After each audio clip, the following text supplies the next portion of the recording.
Talk 640 WFNC. That's the theme song. We are the nurses. We're the ones who sacrifice to make you whole. It's not just a job, it's a soul deep choice we made to stand for life and never look away. We are the nurses. That is Miss Ranson. We are the nurses, and it's appropriate because we're getting ready to celebrate Nurses Week, which starts May 6th, which is Wednesday, and runs through May 12th. So May 6th. Good morning. How are you, Christy? Good morning. How are you? Glad to be here. It's good to have you here. And Christy Swinson is the Interim Associate Dean of Nursing at Fayetteville State University, combination with Cape Fear Valley Health System kind of thing and everything.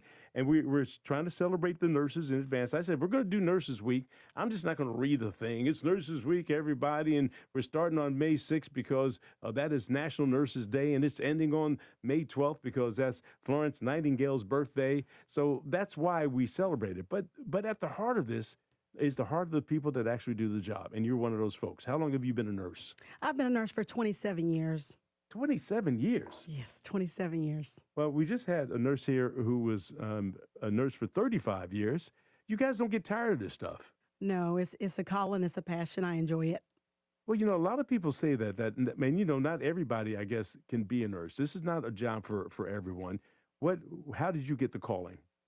It started when I was very young. My mother was an AME Zion minister, pastor, and during the time as a small child, my dad had a lot of ailments, a lot of sickness, and then when we would be in church, I would see a lot of older adults that were sick and frail, and I would always try to help them in the church, try to help them, with any care that they needed. I said, I love caring for people, so that's how it all began between seeing my father sick as well as others in the faith-based community.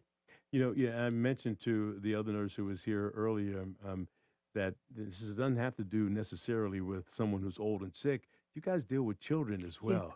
Yeah. What happens to you when the child is the patient?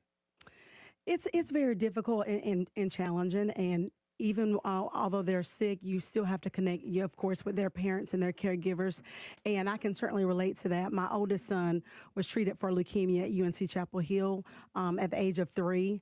So it can be devastating for many parents. So that support and just connecting them with the right resources is going to be critical. The fact that you were celebrating a Nurses Week is a special time. The nurse I had in here this morning was from Cape Fear Valley Health, and she says that they're like rolling out the red carpet. They're doing a lot of special things for the nurses there. Anything happening at FSU for the nurses? Well, currently right now within the School of Nursing, we have our monthly faculty meeting that's already been prearranged, and we'll be celebrating. I am catering lunch for my nurses. It's also a Teacher Appreciation Week, so dually we've been recognized this week. So providing them just a token of love and appreciation, and it's very important because nurses, we are dedicated, our skill set, and it's important to recognize that, but even more so importantly, to raise awareness about the nursing shortage and the support we need from the community for ongoing investments. Well, you talk about nursing shortages and support. As a matter of fact, FSU has had a stellar program. I mean, it was a year, and I don't know if you were there at the time, where every nurse passed the entry exam the first time around. I mean, it was unbelievable, and you just don't do that if you don't have qualified educators at hand doing it. And the program is still a stellar program. You got to be proud to be associated. You're the interim dean. I recommend that you be the dean. I mean, I'm promoting people right here. Thank you. So your thoughts about the legacy of that program here in this community? I would just like to first begin by saying at Fayetteville State, we're very blessed to have Chancellor Allison. He's very visionary, also upper leadership at the university. They understand, and we collectively understand, the importance of not only preparing skilled nurses, but also the impact we can have in the community.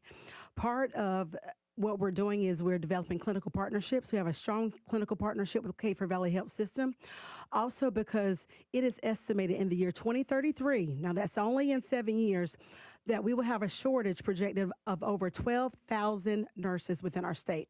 So as a result of that, and looking at the workforce shortage, we are increasing our capacity. So I just petitioned and submitted requests to increase it from 200 pre-licensure students to 300. We should hear back by next month, but it's very important in order to provide access and be aware that we are, again, on the brink of a shortage. And even more so, I would like to say, Mr. Bays, is it impacts even greatly the underserved and the rural communities. So we must be aware that access is an issue in those areas and be very proactive in order to address it. Okay, well, I'm Mr. Bays is my father. I'm Gilbert. Okay. And so look, but I understand. I'm an old guy, so people try to. No. But look, I've got our big camera up here so we can see everybody in here right now. Chuck McKenna is the PAO for FSU, and Chuck and I we coordinate all the time to get people who come in here to share things with FSU. And my big stickler was the fact that when I was working on television, they wanted us to have someone from Duke, or they wanted to have someone from NC State, I said, we got good people here. Yes.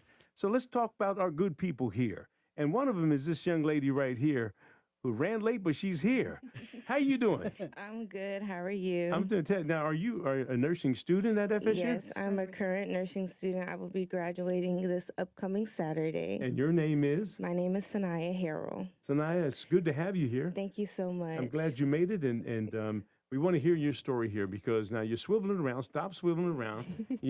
And Kenny, let's get rid of swivel chairs. Make a note. Make a very note here. Check. All right, but you decided to become a nurse, and Yes. when did you start your journey, and why did you do that? So I started my journey here at FSU. I started in 2022.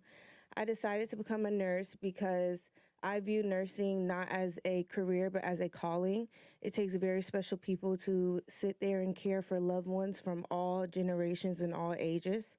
And I chose FSU because, number one, it's an HBCU. I wanted to be taught by people who looked like me and people who had the same stories and can relate to me. I love FSU. I love the nursing program. I have had great, great, great support from FSU's nursing program, from my leaderships, from my mentors and everything. You make a great point about that. I went to Dickinson College in Carlisle, Pennsylvania. I'm from Philly, and I was there for a couple of years. I was a pre-law student, but it wasn't until I transferred to Central State University in Wilberforce, Ohio, an HBCU, that I really felt like I was a part of something because, as you mentioned, there were people there that looked like me and had the background and the same type of things like me, to the extent that I became enthusiastic. You've got to say that's a big part of what happens at FSU, Christy, when students come and are interacting with your staff. Absolutely. And one thing that I recognize also is, in addition to being a nurse for 27 years, I've also been teaching for 19 years. And it was absolutely a blessing when I was able to come back to Fayetteville State University to be a part of the full-time faculty. Most of our students are from Tier 1, Tier 2 counties. What that means is, in terms of looking at financially, many of our students are in areas of being impoverished or more indigent, so they're higher risk. So I love the fact of the impact that we're making in many of those students' lives, the support and the resources that we're providing for them, and just helping them, the impact they're going to make. This past quarter, our pass rate was 100% for the fourth quarter pass rate, and it just speaks volumes. It doesn't matter if you go to Duke University or Fayetteville State, everyone takes the same national accredited examination. So that's to reflect on the hard work of the faculty as well as the students. Well, you make a good point about that as well. Chuck, are you a PhD or not yet? But the point I want to make is in our professions, what we do, it is dependent on your performance based on what you know. Now, I taught at the Campbell University for 15 years, and I told all my students, your college degree only shows an employer that you have the ability to take the written word and turn it into action. That's what it shows. And I don't care if that came from Harvard, if it came from Duke, or if it came from Fayetteville State or Central State. Can you take the written word and turn it into action? And that's what you're basically being challenged with right now. Are you going to be able to do that? Yes, sir, absolutely. And we have had practice during our clinical hours. We go into the hospitals and we're able to take what we have learned in our didactic classes and apply them in real world settings. and that is the bottom line. What can you do in the real world? And you guys, how big is the program right now at FSU? Currently, for our pre-licensure students, we have 174 students. It is projected in the fall coming up this August that we'll have an enrollment of 200. And as I mentioned before, our capacity, we're looking forward to it increasing this academic year an additional 100. So that'll be 300 students. Again, just being very proactive with the workforce development that we'll have in terms of the community and the support needed for more nurses. Well, the chancellor's been very active in terms of recruiting military folks and providing financial support, because this ain't free. Right. It takes money in order to get to your degree and get your license and do all the stuff you have to do in order to get out in the workforce.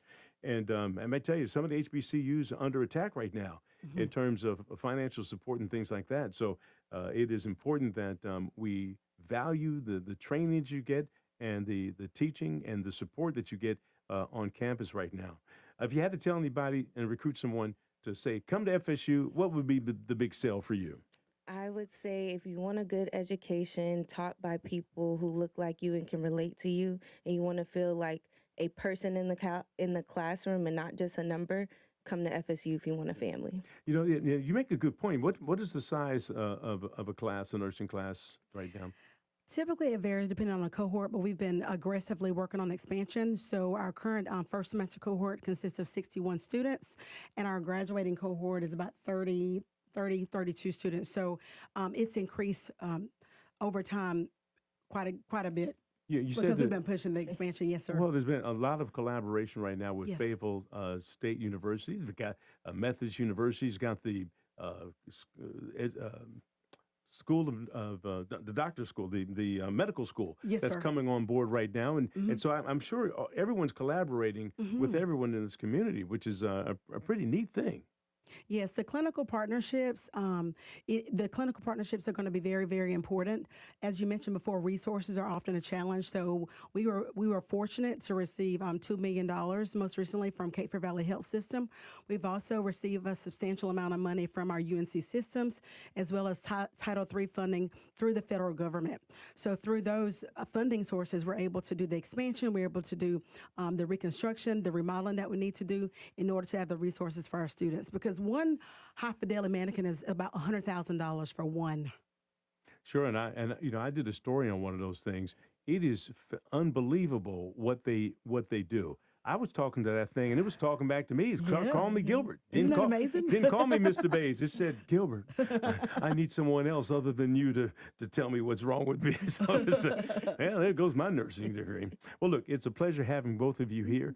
We're going to celebrate National Nurses Week, May 6th through the 12th. Yes. And again, it starts with the fact that National Nurses Day is on Wednesday, this coming Wednesday the 6th, and then it ends on the 12th, which is Florence Nightingale's birthday. So now we have it locked in, because I did the research on it. It used to be in October, and they switched it around now, and now we're locked in every May 6th through the 12th. So that's good for planning. All right, so they're rolling out the red carpets and everything at Cape Fear. What are you guys doing? Anything special for Nurses Day? As I mentioned, I'm going to be recognizing my faculty and staff on tomorrow. It's also Teacher Appreciation Week, so I'm actually catering lunch for the staff on tomorrow, as well as I bought all of them some special gifts for, again, dually for Nurses Week and Teacher Appreciation Week. So special time, and coming up on Mother's Day. So it's a happy time of celebration this week. All right, well, I tell you what. I appreciate all of you coming. Chuck, thank you so much again. Always have great guests for me here. We appreciate that. Tell Chancellor we said hello. You guys do what you're going to do. And again, I didn't want to do National Nurses Week by just reading it's National Nurse Week. I wanted people to see you guys and give an opportunity for folks to pat you on the back. And as I told Pat, who was here earlier, I want to see all of you on the 13th after it's over in slings, because you should be patting yourselves on the back for the job you do all the time in terms of education and in terms, teaching, in terms of you deciding to become a nurse, which is a noble profession. Thank you so much. All right. Well, thank you all And thank you. Thank you for allowing us to be here and recognizing the importance of what we do in our profession. Thank you so much. All right. I'll see you at Melvin. I'll sing a song. I'll see you at Melvin's on Okay. Friday. All right. You're listening to News Talk 640 WFNC. We've got Fayetteville's most dependable forecast right now with CBS 17's Rachel Dunsing. It will be a mainly sunny Monday with a high of 81 degrees. Tonight will be mostly clear with a low of 55, and Tuesday will be mostly sunny with a high of 84. The weekend will start with lovely weather, but more showers arrive overnight Wednesday into Thursday and will persist through Thursday. Temperatures should stay pleasant, though, despite the rain. That is your Fayetteville forecast. I'm CBS 17 meteorologist Rachel Dunsing. Rachel, thank you. You've done a great job. You deserve a raise. Right now, 61 degrees across the board in Fayetteville, Hope Mills, and also at Fort Bragg. You're listening to News Talk 640. We're WFNC. This report is sponsored by NobleGoldInvestments.com. You answered the call to serve. Now let Noble Gold Investments help protect what you've earned after years of sacrifice for our country. You deserve a retirement built to last. Defend your wealth with real physical gold and silver. Learn more at NobleGoldInvestments.com. Fayetteville's local news source. News Talk 640 WFNC. Say play WFNC wherever you get your audio. The Carolina golf cart is on sale now. It's a Cinderella story.